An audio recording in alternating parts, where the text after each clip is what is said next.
Hi there guys, and welcome to another episode of Chat with Chainz.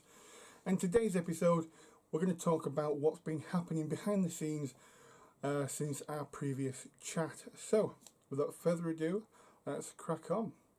So I have actually been watching a lot of YouTube for the simple reason of I want to basically take this new opportunity with this new camcorder and everything and coming back to YouTube and do it properly.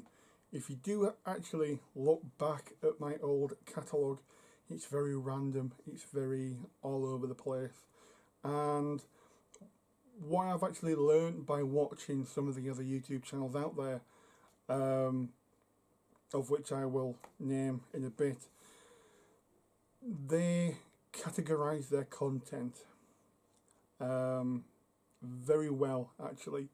The number one spot of people who have inspired me really does go the whole hog in. Oh, it's just amazing, just fantastic work what they've actually done to their YouTube channel. So like I said, I wanted to categorise my content like everybody else to try and streamline stuff, because at the moment in time in my vlogs I'm having to cram everything into it because I don't really have the ability anymore to like click my fingers and whip up a new intro, and just I'm very out of practice. So once I manage to get myself another keyboard and a proper mouse and just to get myself set up, the other computer will be, you know, my editing PC will be turned on a lot longer, and I am going to basically sit down and do a lot more work on the channel itself. But for the time being, I've got a couple of bases covered. But let's get in and talk about what exactly it is I'm actually doing. So the number one spot for channels that inspire me goes to Ash over at Guerrilla Miniature Games. If you shoot over there after watching this video, there will be a link, just to have a think about what I'm talking about. How they have categorised their content is just fantastic. You go to their front page and straight away their kind of headboard is their schedule, and it reads subscribe for 7 days a week of content, and then you've actually got it all broken down. So let's get into it. Monday, you can expect one of 4 videos: Age of Sigmar, Kings of War, The Ninth Age, or Frostgrave. So Mondays is kind of the fantasy day, shall we say. Quickly moving through the rest of them. Tuesdays is Let's Plays and Indies. Wednesdays is Warhammer and War Machine. Thursdays is something special called Throwback Thursday, where he plays Necromunda, Mordheim, Blood Bowl, and I believe he's even done Old 40k. Then Friday is Infinity in Marvel, with Malifaux as well. And that kind of wraps up the working week of battle reports and kind of like games. In the weekend, things get knocked down a gear, and it's a little bit more personal, because Saturday he does a show called On the Paint Table, and Sunday he does a show called Widgets and Wonders. Now it's actually the Wednesdays, the weekend shows, that have inspired me the most, and how Ash kind of puts these shows out. So Saturday, On the Paint Table, Ash basically takes the time to basically show out all of the painting projects he's currently working on. So it could be some Warhammer, a new unit for one of his armies in 40k, a couple of guys for an indie game, and a couple of guys for Frostgrave. But they'll all be like laid out one next to another, and I'll talk about the first one, give you some context as to what he's hoping to do with that unit, why he's building them, and then move on to the next one and just go through his projects that way. There could even be terrain in there as well, which is building up for, I don't know, Shadow War Armageddon, which will then loop back into the Wednesday shows with the Warhammer and War Machine. But kind of like the one true like fantastic thing that I like about this is, for instance, if he plays Frostgrave on the Monday and you get to see him lose a couple of men out of his warband, and then he's to build new models, or he loses an apprentice. During the week, he'll probably find time to build up, start basically working on the replacements for that warband. On the Saturday show, you'll get to see them out on the table being talked about, and then it could be the following Monday, you could actually see them back on the table fighting his warband again. Now what this does is it gives you a narrative to the channel itself. So as you're watching content, you're seeing new additions, new replacements, maybe one of his guys kind of like gains experience, gets a new weapon, so he'll have to either kit bash that existing model or build a new model completely for him. And you get to see how the actual game and the hobby itself throughout the channel kind of evolves, and that's really attractive, and I like that, and it's something I want to bring to my own channel as well. As for the widgets and wonders, this is Ash's way to kind of like show off the indie developers. He doesn't necessarily show off the big guys like Games Workshop or Privateer Press. This is more for the laser cut terrain guy, or the guys who are printing gaming mats. I think Game Mat EU were one of the channels he's done before. And these are some of the more interesting ones that I find that Ash does, because I'm actually looking to get into using these types of mats. But the way things are going to differ for myself is, as Ash has kind of set himself up as more, kind of like a professional. It's more of a bat rep, that sort of stuff channel, with a little bit of hobby. I'm more on the hobby side, so I have no delusions that people are going to be sending me stuff to review, whereas on the flip side, Ash has got 30,000+ subscribers. People are going to be throwing shit at him to review, to get that that press, basically, to get people knowing about their products.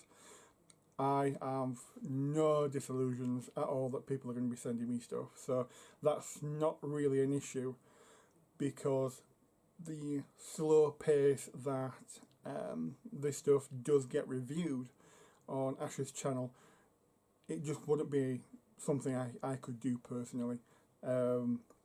Things move too quick for me, so it's a lot better for me just to show the stuff I buy.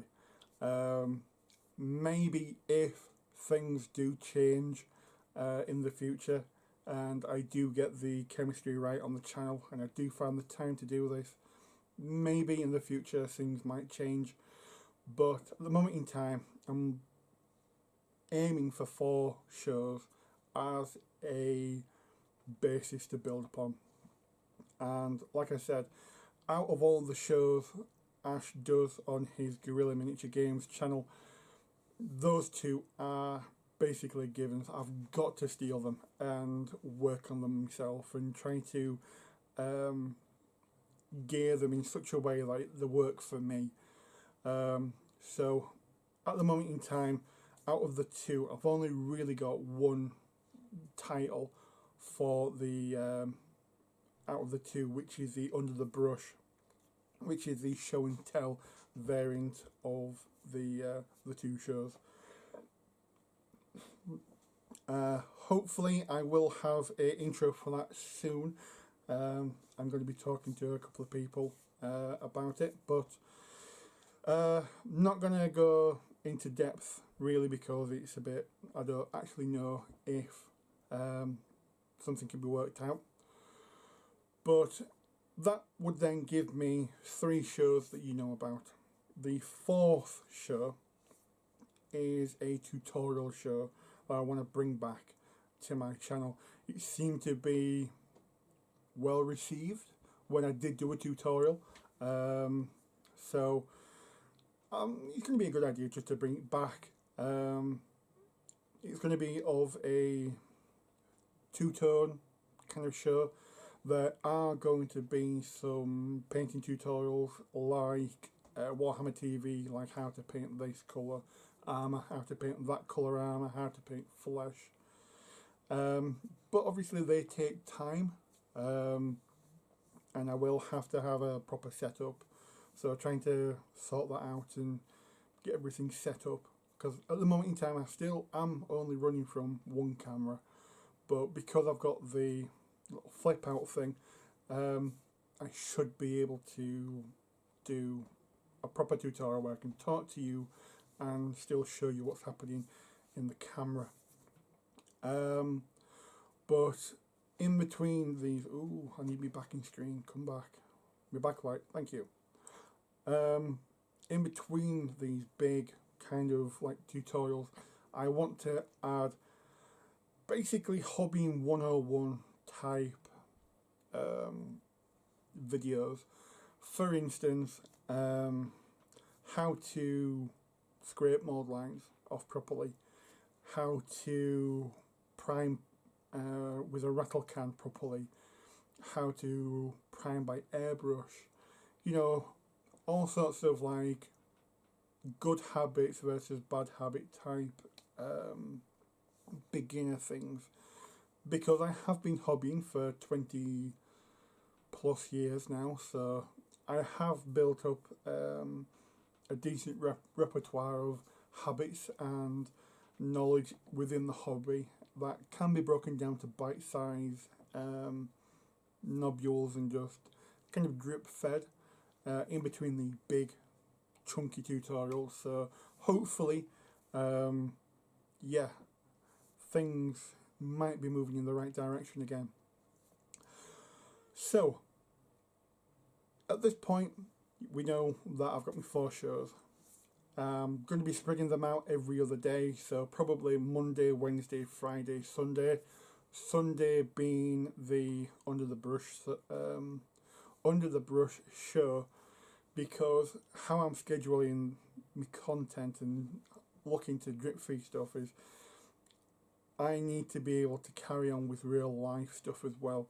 Taking my dad to the hospital for his appointments, being able to go with my mum where and whenever she needs to be, because she's practically wheelchair bound. I have to push her about, so hopefully I've scheduled appropriately. At the moment in time, Tuesdays and Thursdays are kind of the tricky days.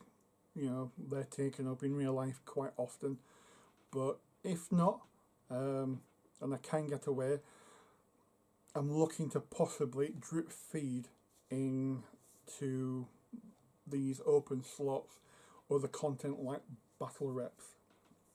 During the summer, a good friend of mine, the great Jojo Man, does come up as and when he can to have a couple of games in the man shed, but unfortunately at the moment in time the man shed is in disrepair. The winter we just had in the UK knocked 7 bells of shit out of the man shed. There were mould everywhere on the pieces of MDF that were in there, so yeah, got that mould out. I just need to get in there and just kick ass and clean it up and get it weatherproof for this winter. So this summer probably won't be used. Next summer, yes, definitely. Even this winter it should be usable, because like I say, I'm going to be getting in there this year and kicking ass and not taking names, just kicking ass really, and cleaning it up, getting it ready, spending a lot of money in there. So hobby time will be looking very scarce, even though I do have a couple of things that we could drip feed and trickle through, but for the time being it's probably going to be a bit sparse, a bit loose, but nevertheless I will be coming back as strong as ever. Now I need your help. If you would like to, the tutorial show and the kind of review show do not have names. So we've got Chat with Chainz and Under the Brush. Those are pretty stable. They're fixed in, not going anywhere.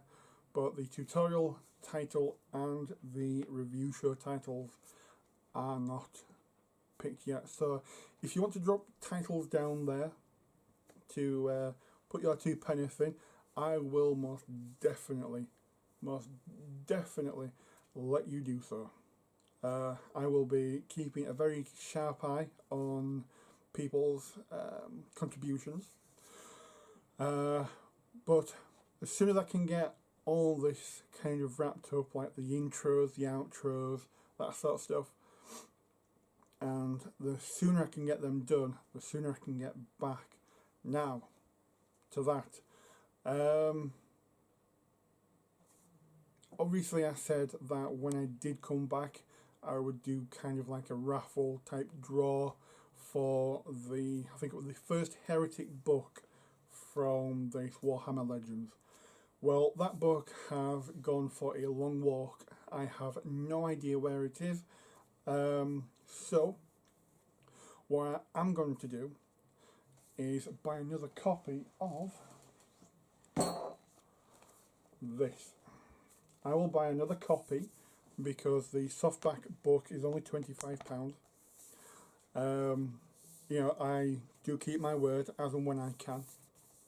So what I will do is I will buy another book of Armageddon, and I will have my new assistant pick the name. So without further ado, Alexa, say hello. Hello. She's going to pick the name of the winner. Obviously, it'll be a random number. I'll say to her, pick a random number between 1 and however many there are. I'm not sure how high she can count. We did try 1 in 60, you know, like the lottery numbers, and she got confused. She couldn't do that. So if there's quite a few people entering, what I will do then is break you up into groups of numbers she can count to. Tell her to pick a winner between 1 and however. Take you, put you into another column, do it all the way through until I have my winning few, and tell her to pick a winner from the winning few, and depending on how many there is, there could be runner-up prizes as well. Something simple like a special character or something, depending on kind of like how many people are interested.